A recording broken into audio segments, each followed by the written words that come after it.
আজকের এই পবিত্র লগ্নে আমি খোলাফায়ে রাশিদিনের প্রথম খলিফা হযরত আবু বকর রাদিয়াল্লাহু আনহুর একটি অবিসংবাদিত ভাষণের কয়েকটি পংক্তি উল্লেখ করতে চাই। খেলাফতের দায়িত্ব নিয়ে অভিষেকের অভিভাষণে তিনি বলেছিলেন, আপনারা আমার উপর দায়িত্ব অর্পণ করলেও আমি আপনাদের মধ্যে শ্রেষ্ঠ মানুষ নই। আমি সঠিক থাকলে আপনারা আমাকে সাহায্য করবেন, আর ভুল করলে আমাকে শুধরে দিবেন।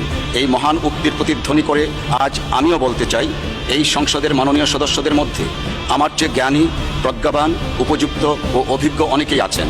সম্মানিত অভিজ্ঞ সদস্যদের প্রতি বিনীত অনুরোধ করছি, দয়া করে আপনারা আমাকে সাহায্য করবেন, ভুল করলে শুধরে দেবেন, যাতে আমি সঠিকভাবে দায়িত্ব পালন করতে পারি, যাতে দেশবাসীর আশা আকাঙ্ক্ষার প্রতি এই মহান সংসদ সঠিকভাবে পরিচালিত হয়।